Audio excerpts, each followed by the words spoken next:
For all values of x, f of x equals x plus 1 squared and g of x equals 2 multiplied by x minus 1.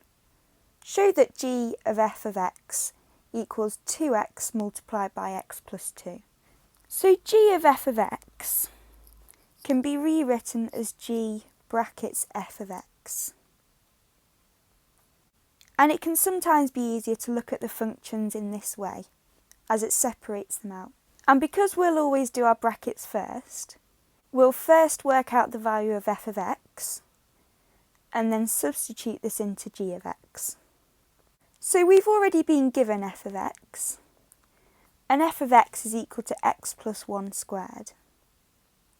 So therefore, we're going to want to replace x in g of x with x plus 1 squared.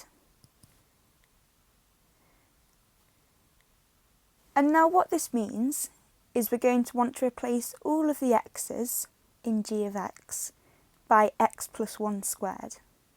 So therefore g of x plus 1 squared will be equal to 2 multiplied by x plus 1 squared minus 1. And now what we're going to want to do is simplify this down. So the first thing we can do is expand out the brackets. And x plus 1 squared will give us x squared plus 2x plus 1. And plus 1 minus 1 will give us 0. So this is equal to 2 multiplied by x squared plus 2x. And now the final thing we can do is factorise out an x term from x squared plus 2x. And this gives us a final answer of 2x multiplied by x plus 2. And as we can see, this is the value which we needed to prove g of f of x was equal to. Now this question's worth 2 marks. We'll get our first mark for substituting in x plus 1 squared into the function g of x. And we'll get our second mark for the full complete proof.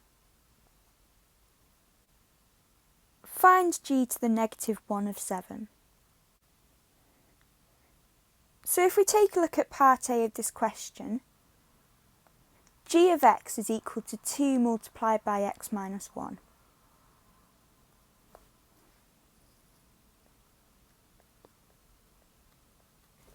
So the first thing we'll need to do for this question is work out what the inverse of g of x is equal to. So to start off, we can expand out these brackets. And this gives us that g of x is equal to 2x minus 2. So one way to think of the inverse of functions is we can think of it as what we'd need to do to this expression to get back to x. So the first thing we can do is work out how to get from x to this expression. So if we're starting off with x, in order to get to 2x, we would need to multiply x by 2. And then in order to get to 2x minus 2, we would then need to minus 2.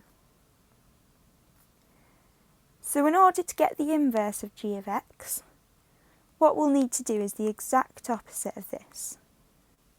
So we'd first need to add 2, and then we'd need to divide by 2. So therefore, the inverse of g of x is x plus 2 divided by 2. So now we've worked out the inverse of g of x, the next thing we'll need to do is work out the inverse of g of 7. And to do this, we'll need to substitute in 7 in place of this x. And this gives us 7 plus 2 divided by 2. And 7 add 2 is 9, meaning that the inverse of g of 7 is equal to 9 over 2.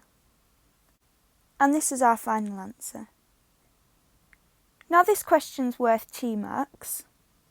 We'll get our first mark for working out the inverse of g of x, and we'll get our second mark for working out the value of the inverse of g of 7.